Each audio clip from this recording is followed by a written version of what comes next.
আসসালামু আলাইকুম প্রিয় বন্ধুরা, আশা করি সবাই ভালো আছেন।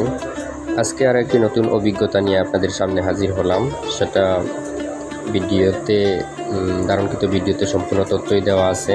আমরা কোন ট্রেনে ভ্রমণ করেছি, ট্রেনের ভাড়া কত বা ট্রেনের নাম কি, এছাড়াও আরও 3টি ট্রেনের চিত্র আমি ভিডিওতে অ্যাড করেছি, আপনারা চাইলে দেখে নিতে পারেন। আমাদের ট্রেন মূলত ছিল হাওড়া বিকানের, ওই ট্রেনে আমরা যাত্রা করেছি। তো ওই ট্রেনের ন্যূনতম ভাড়া 400 রুপি থেকে 4000 রুপি পর্যন্ত। তো আমাদের থার্ড এসি ছিল 1735 রুপি, কিন্তু দুর্ভাগ্যবশত আমাদের কাছ থেকে 2200 রুপি করে নিয়ে নিছে, অর্থাৎ জনপ্রতি প্রায় 500 রুপি সে আয় করেছে। যাই হোক, আমাদের যাত্রাপথ ছিল কলকাতা। তো আমরা হাওড়া বিকানের দিয়েই কলকাতা চলে আসলাম। এছাড়াও 3টি ট্রেনের তথ্য আপনাদের দিয়েছি। নেতাজি এক্সপ্রেস রয়েছে, সেটাও আসে এখানে। তারপর আপনি রাজধানী এক্সপ্রেস আছে। তারপর আরও 2টি ট্রেনের তথ্য আমি ভিডিওতে দিয়েছি, আপনারা অবশ্যই দেখে নিতে পারেন।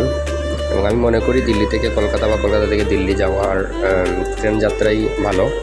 আর সময় কম যদি থাকে আপনার কাছে, তাহলে ফ্লাইটে যেতে পারেন। ফ্লাইটেও তেমন একটা ডিফারেন্ট না, এসির টিকিটের কাছাকাছি, প্রায় ফার্স্ট ক্লাস এসি টিকিটের কাছাকাছি প্রায় এয়ার টিকিট। তো সবাইকে ধন্যবাদ ব্লগটি সম্পূর্ণ দেখার জন্য। আর এরকম নতুন নতুন ব্লগ পেতে লাইক কমেন্ট শেয়ার করে পাশেই থাকুন। ভালো থাকবেন। আসসালামু আলাইকুম।